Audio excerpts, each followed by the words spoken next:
Good evening. We are going to do my first live streaming session today on reflections of APA on the recent appointment of cabinet. But for the time being, I'll wait for a few more people to join before we kick off.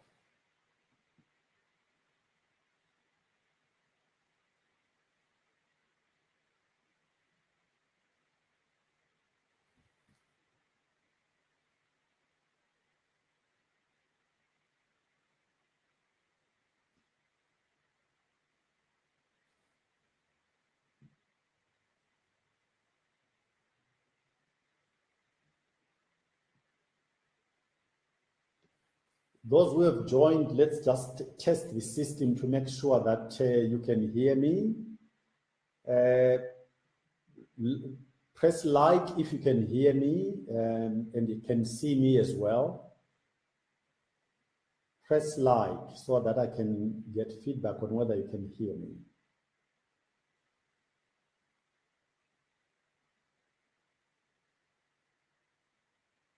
Yes, looks like we are on, but like I said, let's just wait for a few more people. I can see people are joining slowly, but let's give it a couple of more minutes and then we get cracking.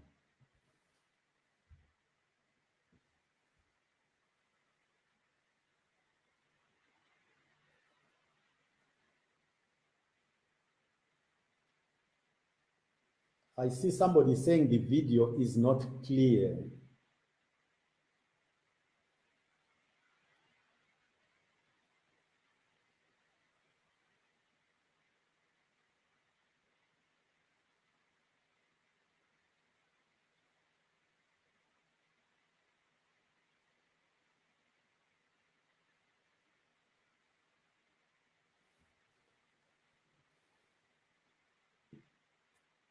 I see some familiar faces from the UK, South Africa. Welcome. And Western Cape. That's good.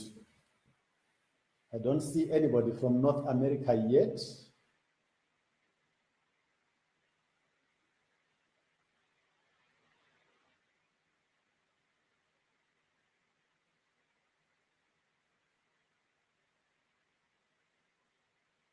Sorry about the lighting. We'll get that sorted out over time.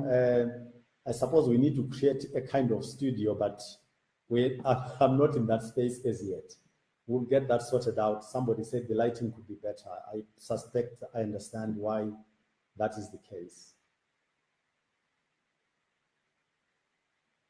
The light is right above me, actually, not behind, but let's just see if we can kind of adjust a little bit.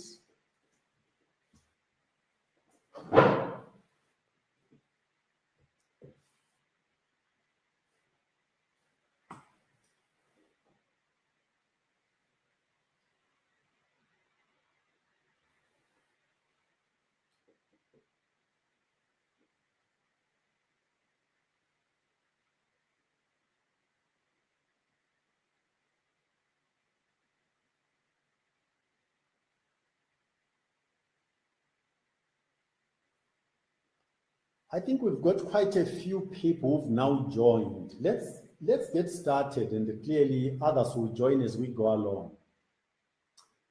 We've been through quite an exciting period, I would say, and I think the way Zimbabweans came out to indicate their wish for President Mugabe, former President Mugabe, to leave was a very clear signal that I would like to think that although respected as a human being, a lot of Zimbabweans would have agreed that it was time for him to retire and go and rest.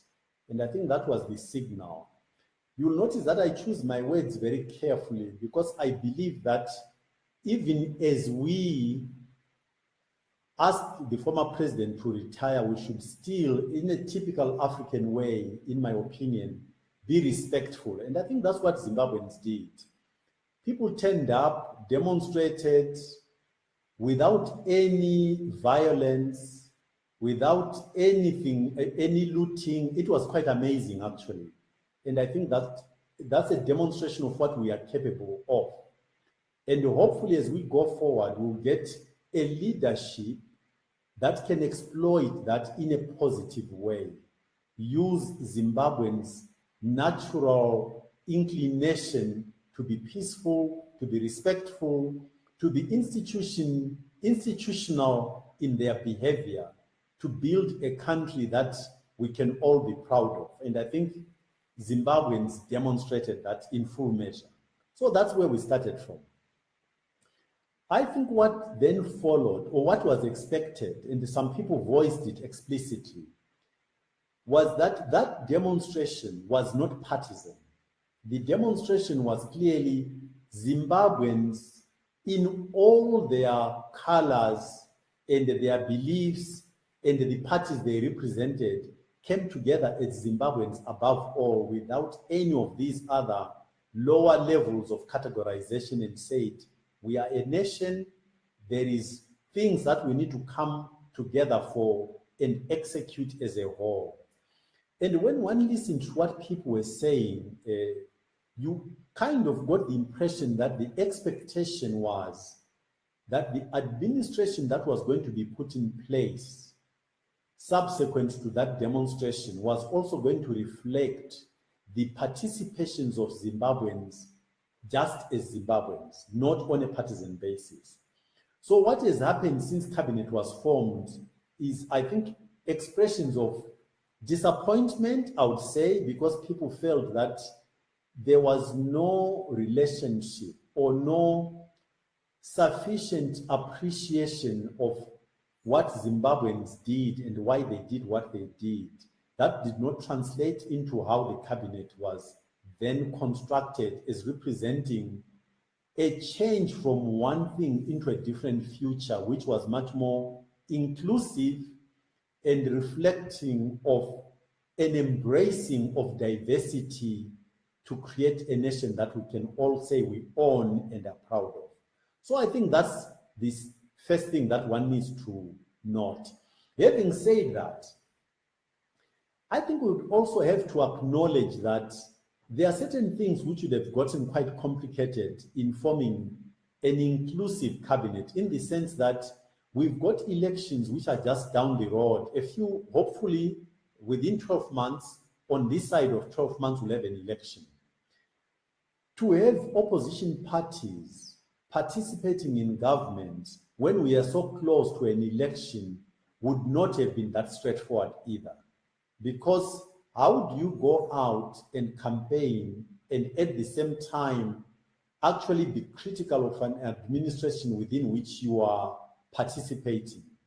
So in some respects, I think although people are disappointed because of what we went through and the demonstrations and the demonstration of unity, if you like, there is also, I think, a benefit in President Mnangagwa not having included the opposition in his administration, in clarifying that we are headed to an election and opposition parties ought to be focused on offering the population, the electorate, a proposal and offer a value proposition of what they are going to do differently from what is being done by ZANU, which is the ruling party.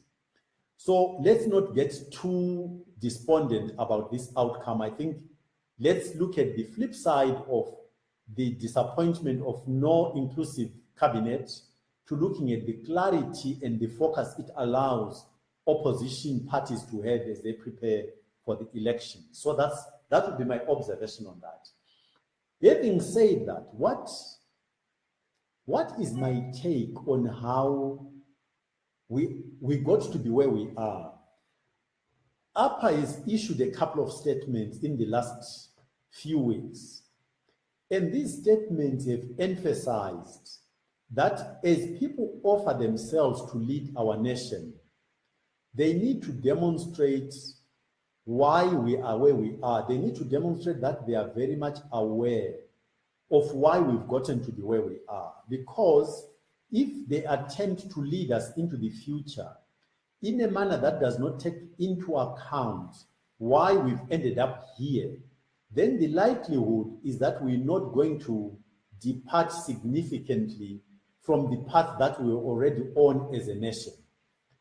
Now, I think that, again, not before the president even, the army, through General Chiwenga, indicated that part of the exercise was to get rid of corruption from our society. And we saw Minister Chombo being arrested, and I think he's going through a court process as we speak. So from that indication of an awareness of what has destroyed our society, what has undermined our economy, what has undermined our institutions as articulated by the army, one would have expected, therefore, that the formation of the new cabinet would begin to speak to the same issue. And I'm sorry that I don't think I can deal with this issue without doing what I don't normally do. I don't normally like to personalize, but I want to be quite concrete in illustrating what the problem is. I travel through the country quite a lot, and when I go to Matabeleland, one of the things you hear, right or wrongly, from people in Matabeleland is that they don't think that Minister Obet Mpofu's lifestyle is consistent with the income you'd expect from a minister in government. And therefore, I think there is a red flag that gets raised when the population, for whatever reason, cannot reconcile the existence of somebody like Obet Mpofu in a new administration, which is trying to persuade us that we've learned lessons that we're going to apply as we move into the future, and we're going to remove the cancer of corruption, nepotism from our society. So there is a bit of a problem there. And I think I would like to point out that it needs to be addressed. That's point number one. Point number two, I think we can applaud the president for attempting to reduce the cabinet, the size of the cabinet.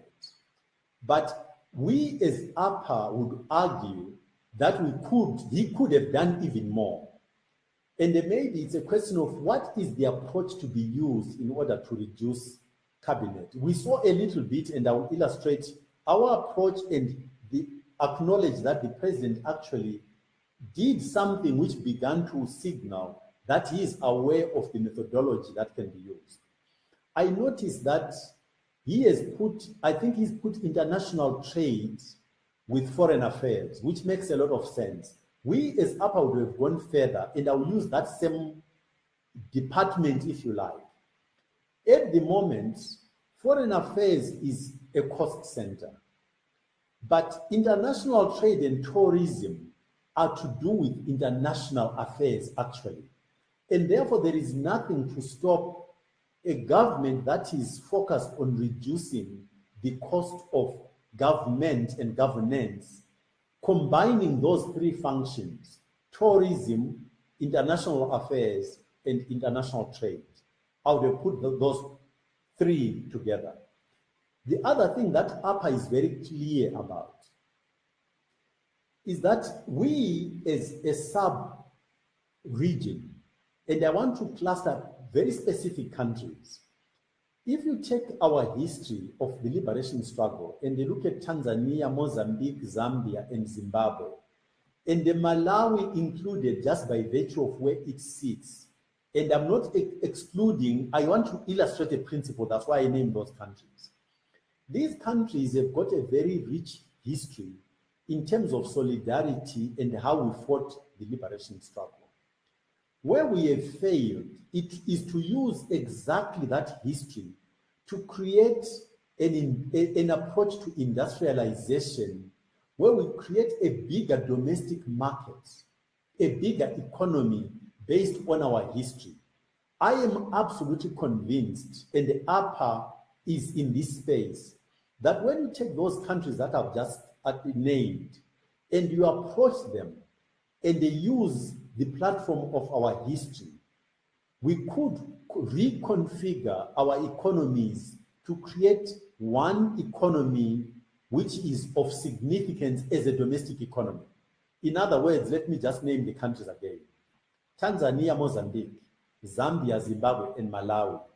And of course, this would be the nucleus of something which would get bigger as you then include Botswana, Namibia, DRC, and South Africa. My perception is that South Africa would probably, for the time being, really not understand how this needs to be done. Let me be illustrative. We've got Dunlop in Zimbabwe and in Bulawayo, which is struggling. If you take that cluster of countries and you want to create a cluster which, on the basis of which you develop industrialization built on a significant domestic economy, then a Dunlop in Zimbabwe should not be replicated in the other countries. But in order for that to work, you have then to look at the economies of the other countries and look at how you make them complementary, so that as Zimbabwe sells tires to that cluster of countries without them also producing tires, you need to be able to identify what you're going to buy from them. That is a very smart architecture of what economic integration looks like. It also creates scale for each one of the countries' bases where they've got competitive advantage for them to then complement each other and create one domestic economy. So what am I leading to? It means, as I look at regional integration, I would then look at industrialization and the cluster, or what we call industry, in my mind, reconfigure that industrialization for the sub-region. And I want to create domestic, what is now a different domestic market on the base of these countries, not competing but complementing each other. So I would put in industry regional integration. That's how APA looks at how you reduce the size of cabinet by clustering functions or departments of government that belong together. It is not difficult to do, but you need to have incredible clarity. Then the other way to deal with this, remember that in APA we've also said, would scrap deputy ministers. The way to do it is that if a cluster of functions becomes too broad, you can very easily have more than one permanent secretary under one minister to cater for the broad nature of that clustering of ministries. That is the upper idea of how to reduce the size of cabinet. Like I say, we saw just a little attempt at doing this, but not enough. The second component, which is absolutely critical to how you reduce government, is decentralization or devolution, as it is in fact already catered for in our constitution. A lot of functions that have been centralized at central government level need to be pushed back into the provinces and through a process of devolution, so that at the top you retain only those functions that are required at a nationwide level. Defense, for instance, cannot be devolved. But ministries such as health and education, to a very large degree, if you look at examples of other countries, can be pushed lower down so that your devolution is properly configured to complement what happens at provincial level and what happens at national level, with only those functions that are really absolutely necessary at central government level to be retained and everything else to be pushed further down the line. But I know that although devolution is provided for in our constitution, at the moment it appears to us that there is very little appetite for implementing it. We don't understand why this is the case.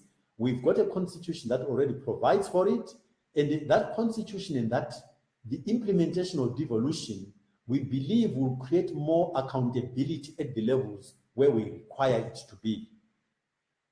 So that is, in short, some of what we read in what has happened, disappointment, which I would like to persuade the people on this call to actually start flip it and look at the flip side and say, actually for the opposition parties, this is a godsend because it means we do not get diverted into trying to run an administration which we don't really own, but we can stay focused in preparing ourselves for the upcoming elections and make sure that our articulation of what we stand for is heard by the people as they prepare to choose who should lead our country into the future.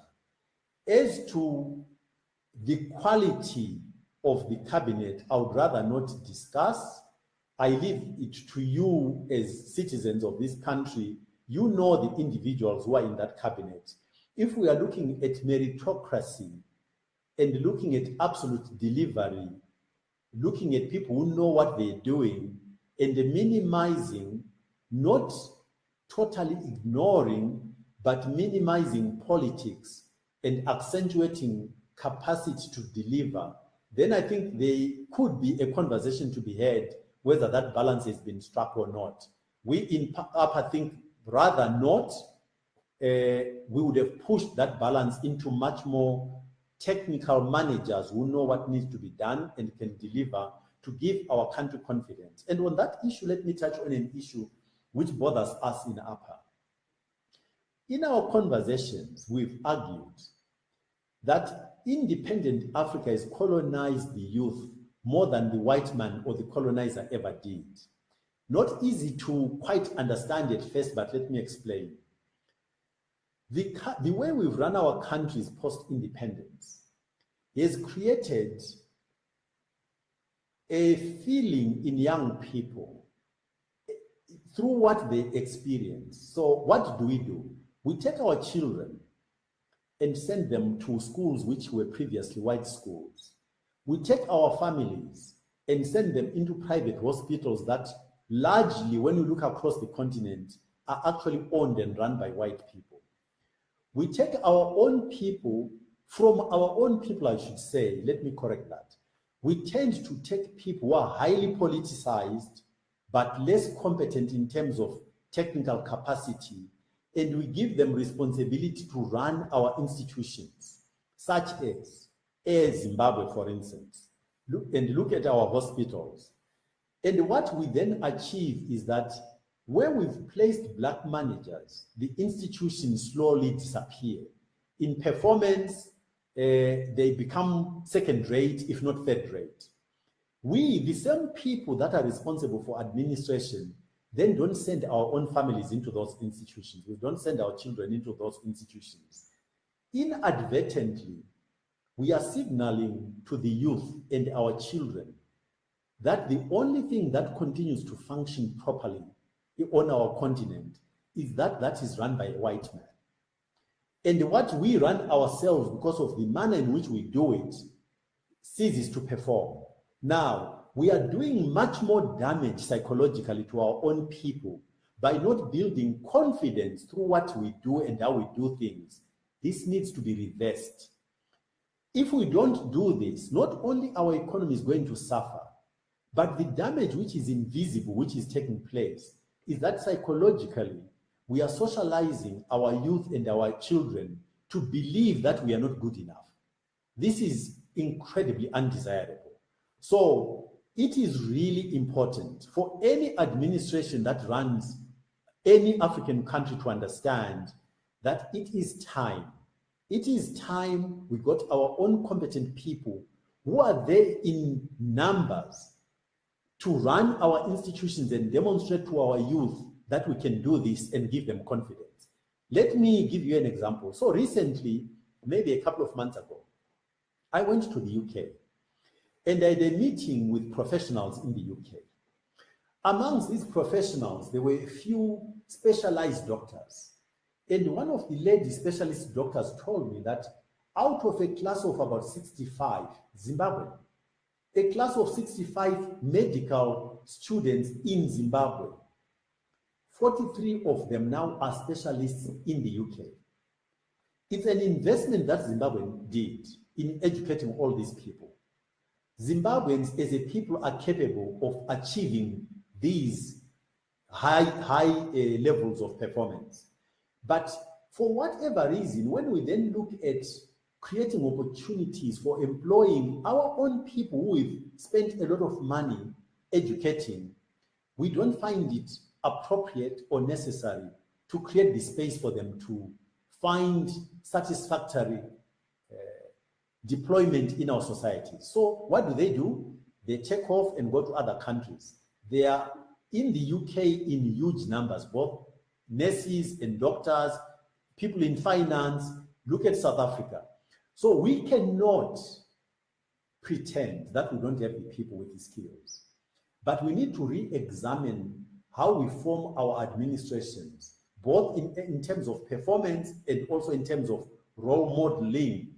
Let's begin to address this issue and take our own people who have invested, their families have invested, we as a nation have invested, but we don't create opportunities for them to excel simply because they prefer to say, I'll join MDC, I'll join APA rather than ZANU.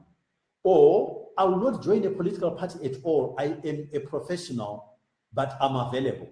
We overlook them and go only to those people who join political parties. I think this is wrong. And APA is very clear that our members have to understand that when we win the next election, which we absolutely intend to do, we are going to look at the talent that is Zimbabwean, not the talent that resides in APA, but the talent that is Zimbabwean. And it is the talent that we're going to create opportunity spaces for in order for that talent to help us build our country, irrespective of what party they go to, what church they belong to, what age they are. In fact, maybe let me correct the last bit.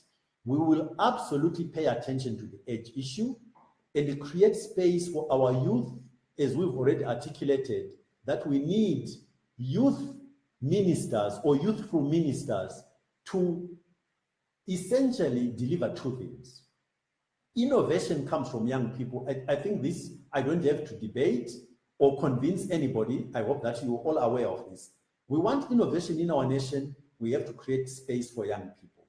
We have to create space for young people right up at the top so that they can push and test the system and say, why do we continue to do things in an archaic way simply because the old people are in their comfort zone? Young people will show us and push us into newer spaces and technologies, innovative ways of doing things. But it's also important for us to create spaces for young people so that they can begin to learn from the experience that the older generation brings to the table.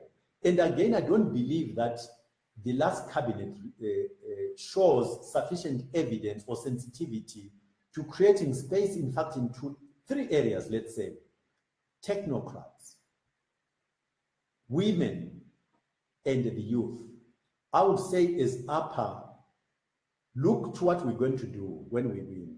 All of these things will be attended to. We'll shrink the cabinet to make sure that the cost of government is not disproportionate to the size of our economy. We'll go for a 50-50 gender balance to make sure that the other half of our population, the women, are catered for and they can contribute. They are a huge asset which we're failing to use. We'll create space for the youth in order to cater for innovation and also mentorship in, or apprenticeship, if you like, learning on the job. These are my takeaways from what has just happened, where I believe that our new president could have done better in putting together his cabinet. Let me see some questions and comments that are coming in.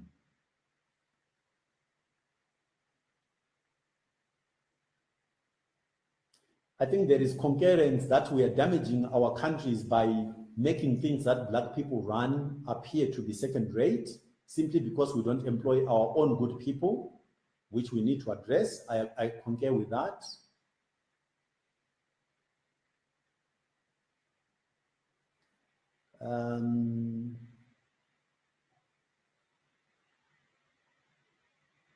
I think most comments here are in agreement with my observation, so there doesn't seem to be a big debate. But let me, if you allow me, just depart a little bit from just the cabinet issues. We asked for some questions to be submitted earlier on and observations.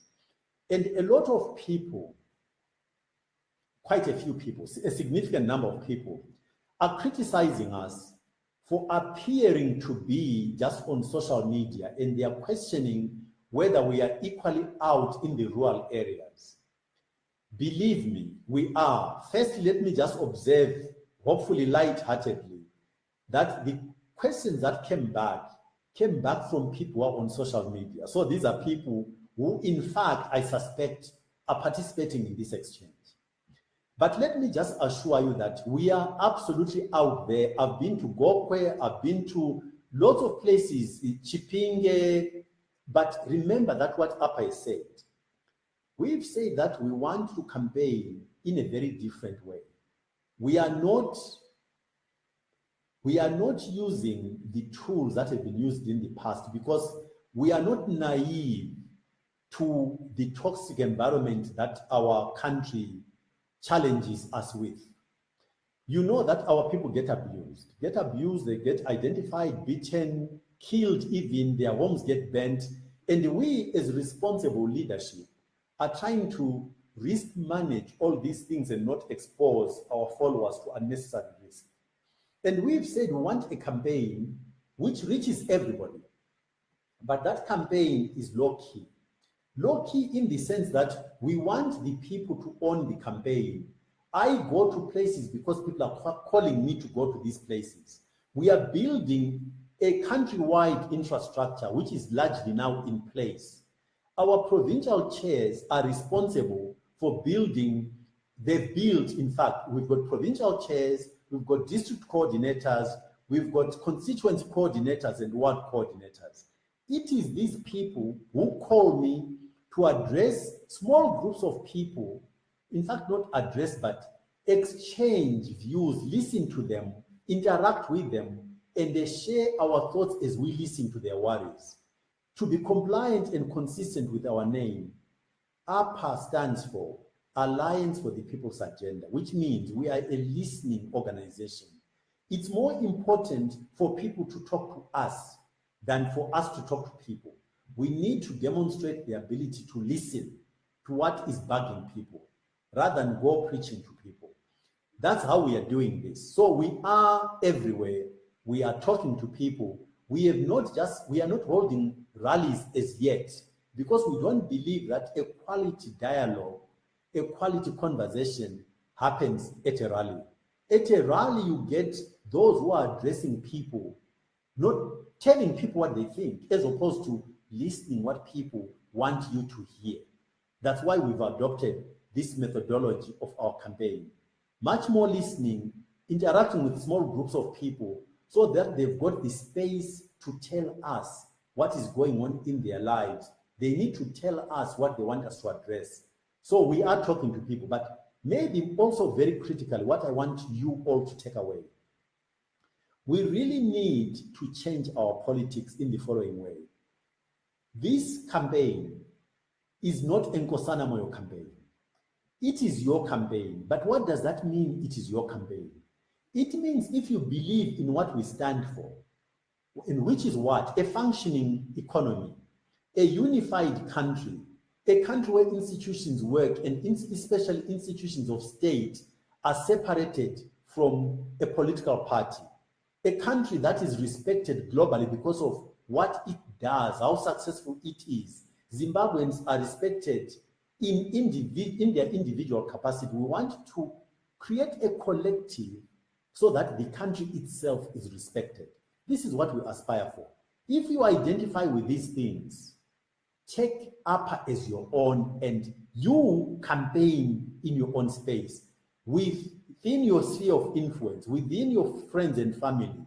Make this your campaign. Once you understand that, it means you don't look to APA to be saying, I'm looking for APA, because you are APA. And the way you are, you now need to sell this idea that we can create this country which is represented by the things I've just articulated. Take the initiative and own APA and then talk to your networks. Whether you are in the diaspora or not, remember, this country is afloat today because the diaspora are supporting it through the remittances process. So the same people that you are supporting are people you should talk to and sell the concept of the country that I've just articulated. On the campaign, talk to your networks and make sure that we all work together to deliver this country. Because I am so clear in my mind, this thing we can do and we are going to do. Join the party, be part of APA, but once you are part of APA, don't keep asking Nkosana saying, where are you? Because where you are is where APA is. Start owning this agenda and please spread it to everybody and this job will be done. And it will be so simple, you'll be amazed. Because people in urban areas, people in the diaspora, you've got relatives because of our structure of extended family relationships. We are covered, ladies and gentlemen. This is going to be done. Let's execute. That's all that remains for us to do. So let me just look at a few more comments.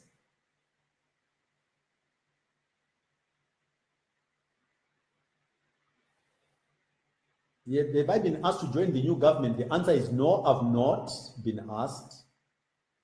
And I've already said earlier on, I think it's a good thing that the opposition parties have not been asked so that we can focus on preparing for the election. So this is good. Whereas I understand the disappointment of Zimbabweans who were expecting that maybe we can create something more inclusive, which APA is going to do anyway, but going up away from just political parties. We're going to look for Zimbabwean skills wherever they exist, in the diaspora, within political parties and outside political parties.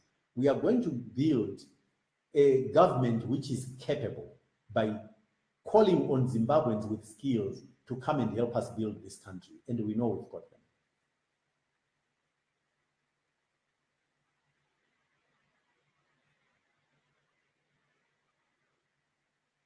Somebody is asking about our provincial structure.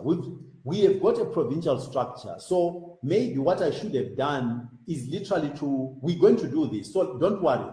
Next session, what I might do actually, and we'll consult and see how best to do this. Maybe we should get together as an upper leadership, especially the provincial leadership, and show them to you, give you their contacts, and we take it from there so that this question does not keep coming up. We've got all that in place. There is a provincial leadership building, driving the building of our networks and our campaign. So they are in place.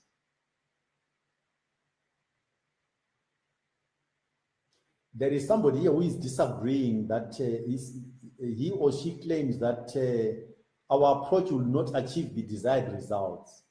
In other words, I take it that this refers to the type of campaign we are running, which does not include rallies to date.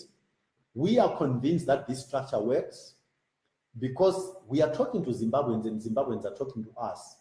I think this, in fact, I keep saying to people, we have got a history of fighting a guerrilla warfare. This is the way we did it and we executed.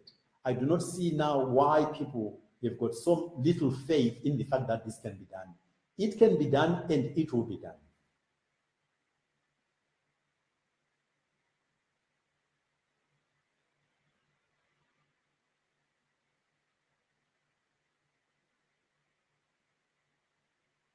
There is a question about the education system that is suffered underfunding in the last 10 years or thereabouts. Again, you see, funding for anything that we do is going to come from two things.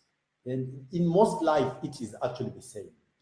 On the one side, you need to control your costs so that money that can be deployed elsewhere does not get into a sink that is just cost. The size of government issue refers to the redirection of resources appropriately.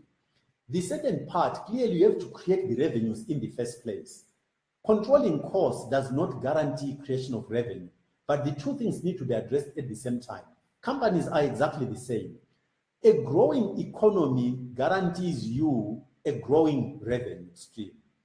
But on the other side, if you're not careful, you'll take that money and use it for paying government salaries, which is what we're doing at the moment.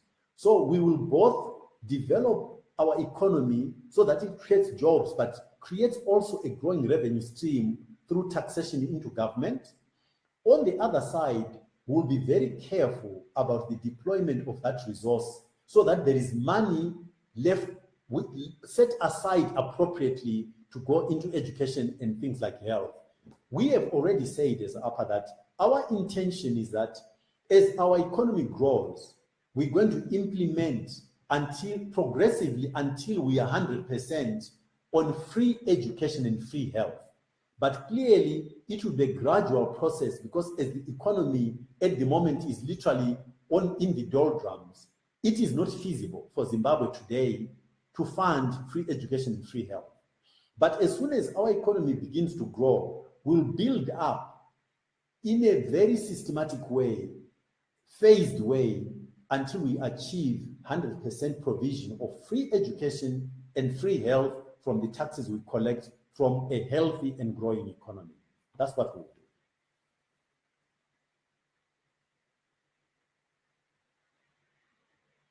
Maybe I should, there is a comment here about the issue of corruption. Let me just again stress this.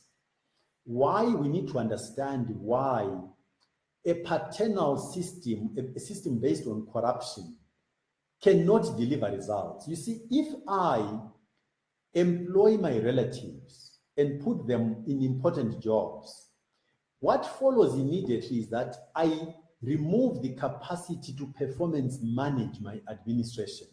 Because it is not likely that if I give my wife a job, my daughter a job, my son a job, and they underperform, that I, as their father, will then turn around and say, you failed and therefore I fire you. So in order to avoid the problem of lack of performance management, you absolutely have to avoid nepotism. The minute you implement a nepotistic system, you are also going to kill performance management, and your system will spiral downward because you will never be able to manage it properly. So that's why corruption and nepotism and the patronage have to be removed from our system. So if you look, and I mean, I don't have to spell it out for everybody. You've got eyes and ears and you can observe, you're smart enough. Look at any administration that is put in place. The minute you detect that there is nepotism and the patronage within how it's done, I can guarantee you, I'm prepared to put money on the table that the performance of that administration will be suboptimal. That's just the way life works.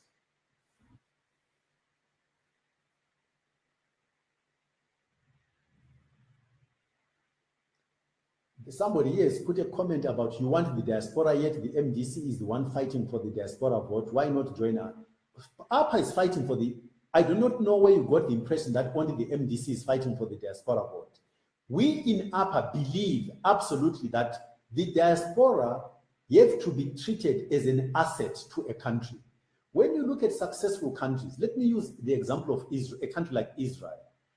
Israel is where it is, very successful, because it gets a lot of support. Even its international relations are managed through its diaspora. Its relationship with the US, for instance, it's hugely dependent on what its citizens who are based in the US do for it in the US. So we have got to learn that our people, no matter where they choose to reside, they don't have to be in Zimbabwe. As long as they are citizens of this country, their rights cannot be compromised. Their rights have to be protected so that they are an asset for the country, no matter where they live. So my view and APA's view is that when we are fighting for diaspora rights, we are not even saying people should come back to Zimbabwe. You are a Zimbabwean by right, no matter where you choose to live. Your rights will be protected no matter where you reside. We know that you will begin to give back to your country in an appropriate way when your country respects you and treats you appropriately. So that's what we believe in. The diaspora, and as a result of this belief, it means our missions abroad have to be totally retrained to understand how to look after our people, because an embassy is supposed to be an extension of this country. It's Zimbabwe in London, it's Zimbabwe in Washington or New York. So the embassy in that country has to look after our citizens over there so that they feel they are at home away from home. Our embassies would be retrained. The people that are employed to look after them would be chosen much more in line with this thinking, where they can promote tourism, they can promote international trade, international relations, and very importantly, look after our citizens who happen to be there. That's how it should work. So we are absolutely on board in terms of the diaspora vote, but way bigger than that, the rights of our citizens and their security, no matter where they live.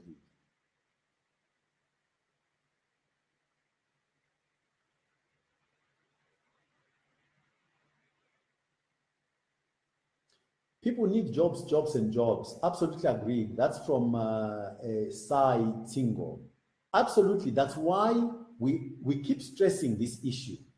If you own a company and you are looking for the CEO to run that company to deliver certain results, you have to have clarity about what kind of person you want to employ. And in your campaign, now let me call it your campaign, our campaign, as you go around the country, campaigning for the next election, please explain to people that if we want jobs, jobs, jobs, it follows, if we are going to be consistent, that the economy is way up there in terms of ability to deliver. Therefore, if we are going to be truthful to what we're claiming is the priority, we need to choose an administration headed up by somebody who has got the experience and the skills to be, and the international network, because of mobilization of resources in investment form, will allow us to unlock all of the elements that go to deliver to a successful and growing economy. So that's a major part of this campaign. Explain on the campaign, and in your explaining to people how to choose a leader, make them understand. If you want, as you often say, when you want somebody to come and fix your plumbing at your house, you have to look for a plumber. If you want somebody to come and sort out your electrics at your house, you look for an electrical engineer. If we want somebody to come and fix our economy, let's follow the same kind of logic. Let's look at somebody who understands how an economy functions, so that our financial institutions, our banks, begin to function in the manner in which banks are meant to function. What are they supposed to do for us? Be custodians of our money. But if they are custodians of our money, they must stay liquid so that when you want to get your money, you get it. At the moment, we don't see that. And that is because we've allowed people who do not understand how to run an economy to run an economy. Let's change this. We've got an opportunity to do so in the coming elections.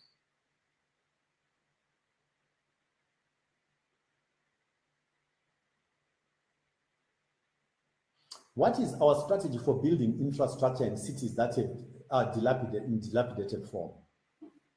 In this day and age, because there is always going to be, believe it or not, even as we run an efficient administration and a small administration in the functioning economy, there will always be more demand for resources than the resources that we have. So we've got to find very smart ways of how to mobilize resources and then not put a burden on government that the government cannot carry.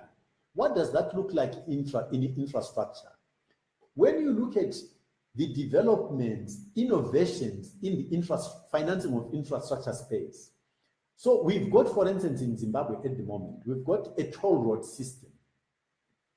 But the way you build toll roads in order to accelerate the unlocking of global resources is to go into what is now very popularly called PPPs, public-private partnerships. Those partnerships allow the government to play the role of de-risking the investment, but allowing the private sector that has got the money to deploy money into building the infrastructure. Once you create those partnerships, the revitalization of our infrastructure can happen very, very quickly. And that's what we're going to do. We're going to look for private sector partners who have got the resources to partner with us, so that the role we play is to de-risk and to some extent guarantee them the security of their investment, but they mobilize the resources that we need to build the infrastructure. That's how we do it.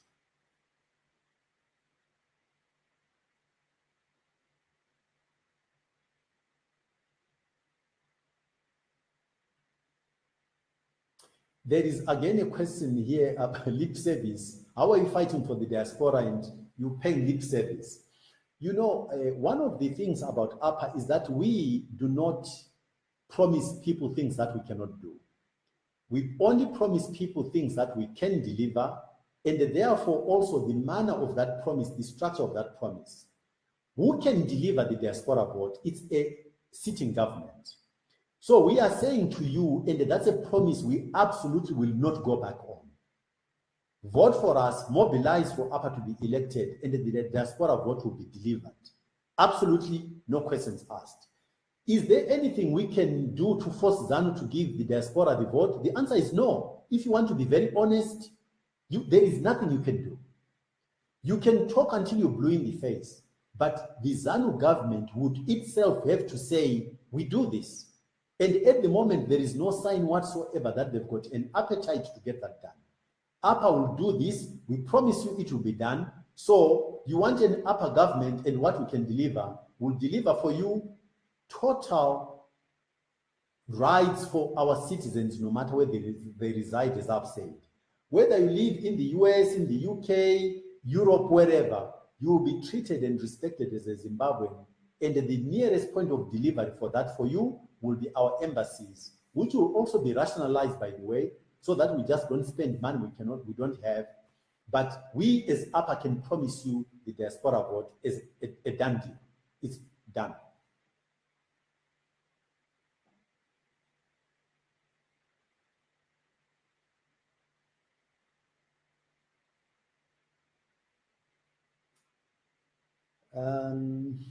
There is somebody who is saying that live streaming does not deliver. So why is there this controversy about live streaming? Live streaming, clearly we ourselves are, I think, quite clear that there are different audiences. There are different constituencies. There is an audience which has got access to social media. And therefore, that audience can be reached and should be reached through this method. And we are reaching them.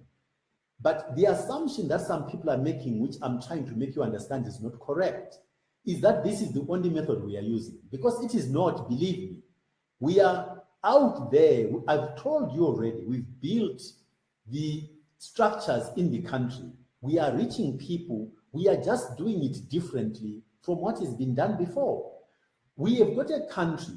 You see, this is the other quite puzzling issue. We've got a country that is not working.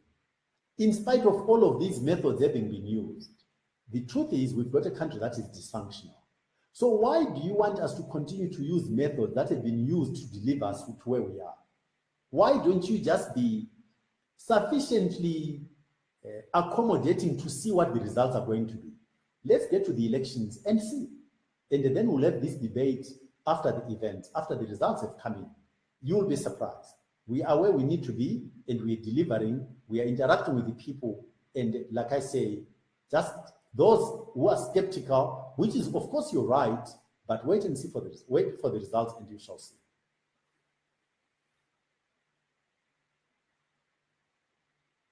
What is my take on marginalization? I talked earlier on about devolution. APA believes in devolution. Therefore, there can be no marginalization if you implement devolution. You also get better accountability because the arms of delivery of our administration will be very close to where the people are. And the development of this country will be very uniform. We are committed to this. You cannot have a successful country where development is done on a basis of marginalizing certain regions of the country. We are going to structure our government, firstly, in a manner that every Zimbabwean looking up into that administration will see representation, either on the basis of geography, gender, or age. You'll see that represented because although we've been very clear about meritocracy, there is no segment of this country that does not have good people. Therefore, meritocracy does not get in the way of representation in whatever dimension you like. Our meritocracy is built and will respect representation, both geographically, gender-wise, and age-wise. So we'll deliver on that, and marginalization as a result will be pushed back. It will not exist. We want to build not a successful province, but a successful Zimbabwe, which means all of the provinces of this country will be successful because we'll pay attention to all of them.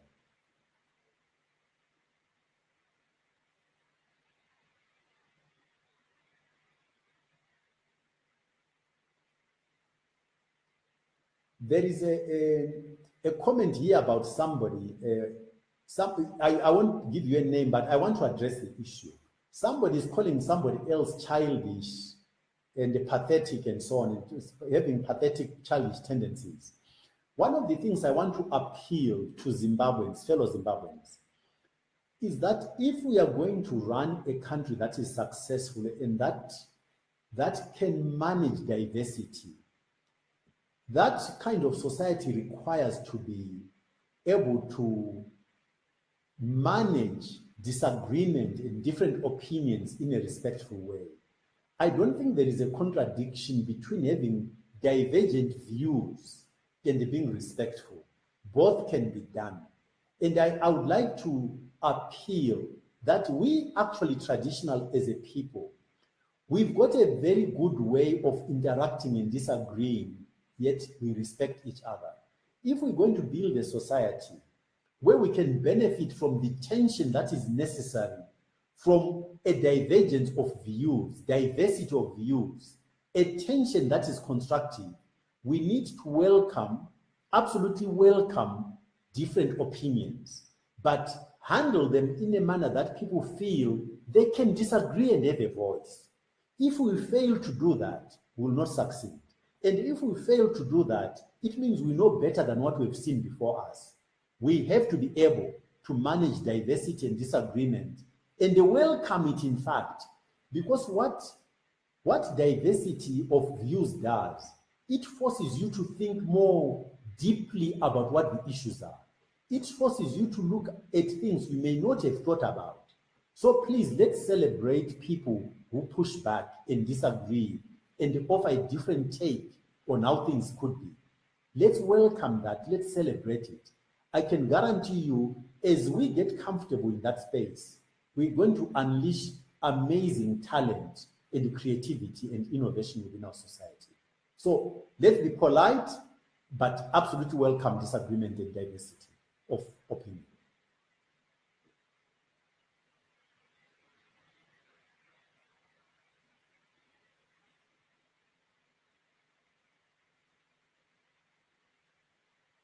And there is also a comment about people who say "Pass with this and the other."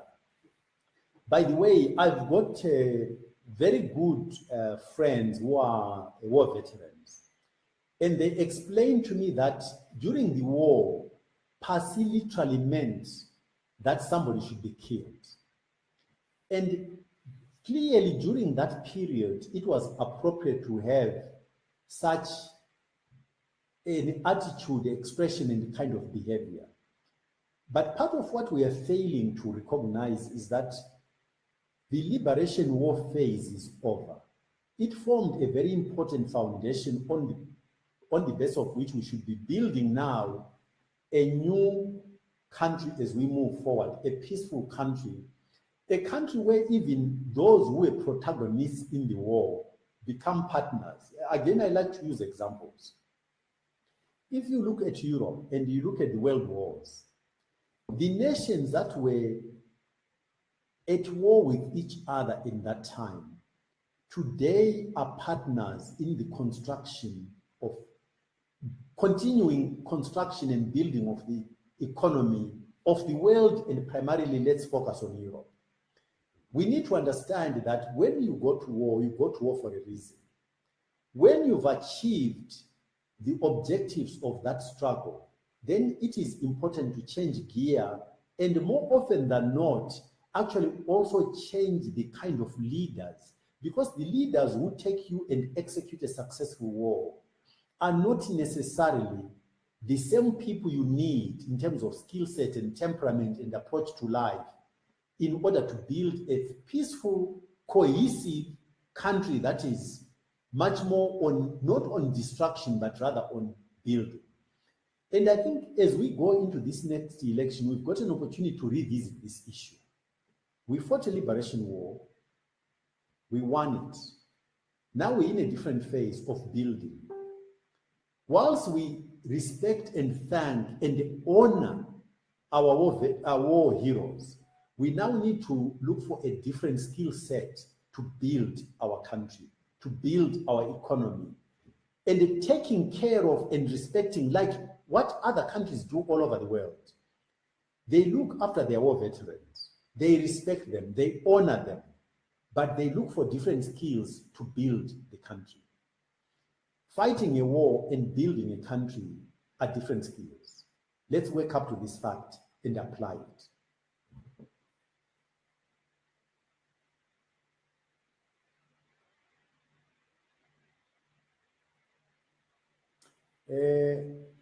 Ndumiso is just reiterating that respect for diversity is paramount importance.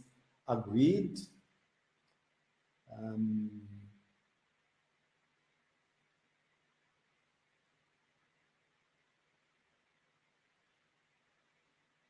Yes, there's quite a few comments that are emphasizing that point, and I'm glad to see that there is agreement all around that the tension that comes from disagreeing is not negative. Disagreeing allows people to put different views on the table, and our challenge should be how to synthesize the different elements which make us build a better reality, which takes account of different perceptions and different perspectives of things. So please, let's cultivate the capacity to manage diversity, to manage different views, and build a country where people feel comfortable to disagree, because that means they will be able to say, I can see what you're saying, but if you consider this and this and the other, which is really an important element in terms of benefiting from the different contributions from people with different exposure, different experience, different perspectives and views. Even if you look at just the issue of diversity within the country, we've got people who live in the rural areas, we've got people who live in peri-urban areas, people who live in the urban areas. Their pitch points are not the same. So we need to have a capacity not to diminish any one of these experiences, but listen carefully, take it on board and integrate it into the solution that we're going to put in place.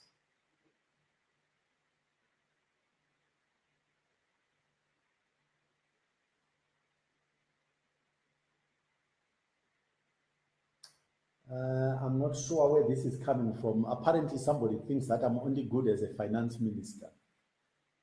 It's a view, it's an opinion. As we've just said, people are allowed to have different opinions. But if you try to look at the things I've done, I think you'd have to admit, whoever raised the issue, that the different jobs I've held at very senior level demonstrate that I can actually do strategy and strategize incredibly well, if I may say so. So I would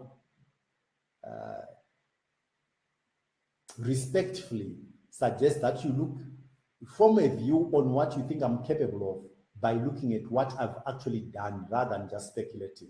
And you might change your view or opinion on that.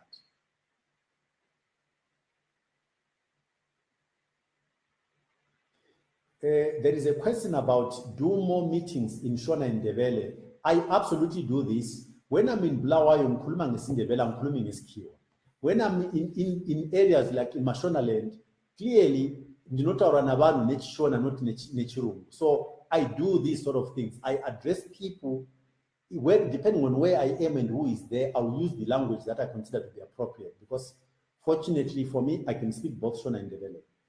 That's not a problem.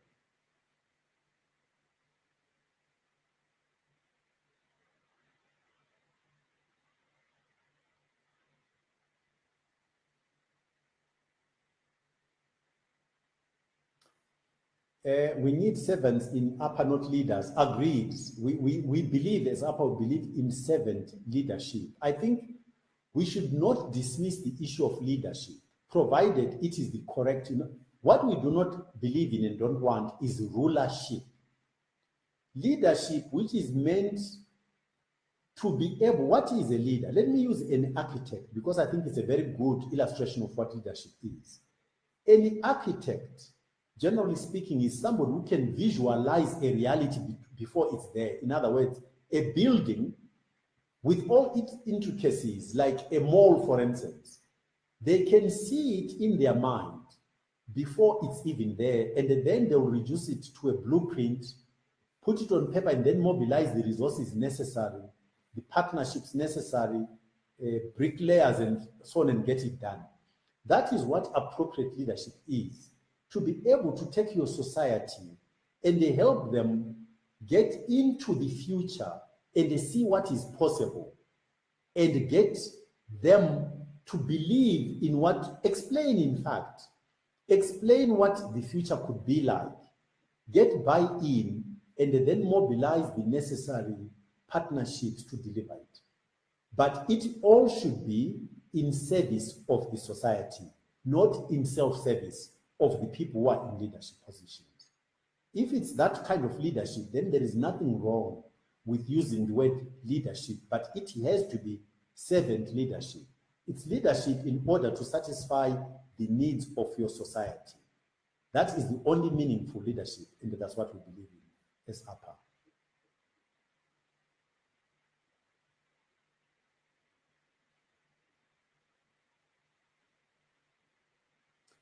There is a question I'm trying to understand here.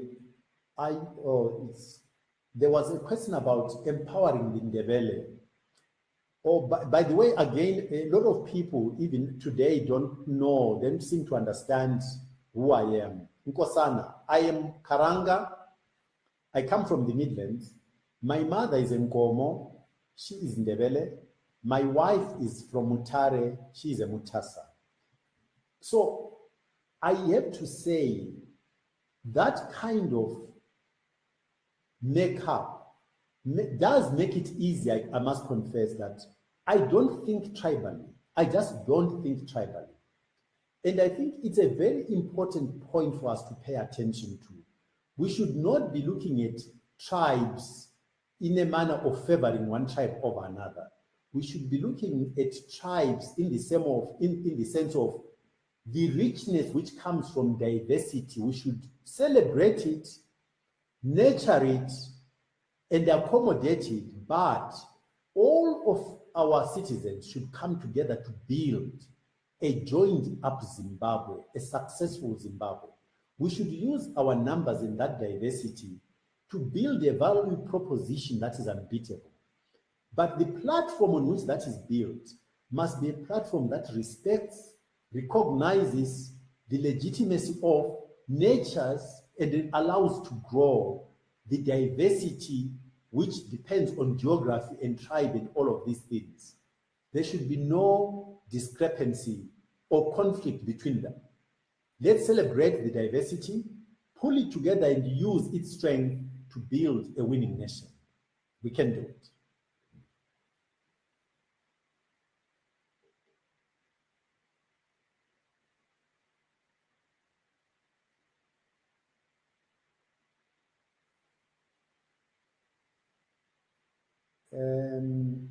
Yeah, some people are in agreement. I thank you very much. People agree, and people also refer to my track record as a basis on which to have faith that this thing we can do. But again, let me just stress that I would only be part of a team. And the word team, we keep using the word team, but I don't think we really understand what it means.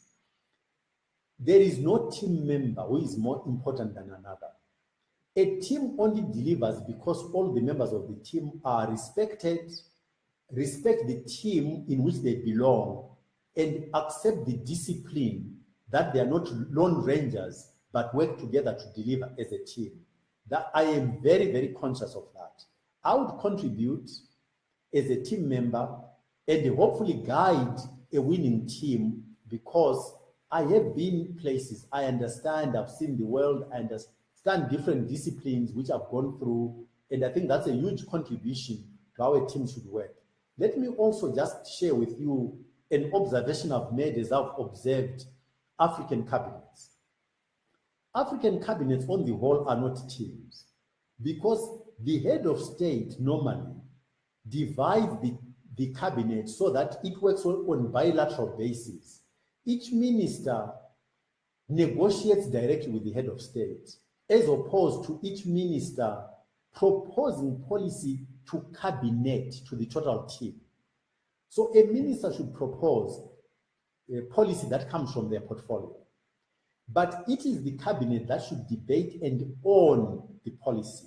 Then the minister goes back to implement on behalf of the cabinet owning the policy. And again, I tell you that I share that with you to simply emphasize the team element. There is no team member who is more important than another. The success will depend on this respect and the discipline of understanding how a team works. And when we form a team of good people who work together as a good team, we are unbeatable. But if you get very good people who don't have the discipline to work as a team, you will fail. This is proven even in sports. People who are in a gathering of prima donnas who do not respect each other as a team get beaten by second-rate members who understand how a team should work. So that's something that we in the upper are very awake to. Oh, I clearly have gotten carried away. I notice it's already after 8 o'clock. So can we draw this to a close? Let me just take a few more, maybe a couple of comments and draw this to a close. And we shall do this regularly. So please, let's use this as just the opening and hopefully it creates a momentum.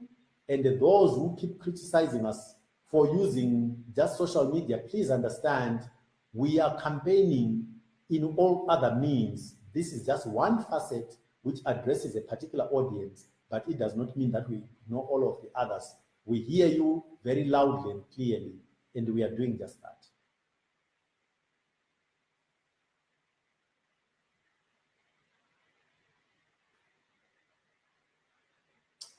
Thank you, thank you. There are some people who are simply expressing their appreciation for both APA and this session and myself. Very much appreciated. Let's get this job done. Own the initiative. Please own it. It's our campaign. Remember, Zimbabwe is not my country. Zimbabwe is our country. And therefore, if the framework of APA that we've painted talks to you, take it, own it, and go and sell it. And convince our fellow citizens that this is worth doing and will deliver a fantastic product and a very successful country. Thank you very much and good night.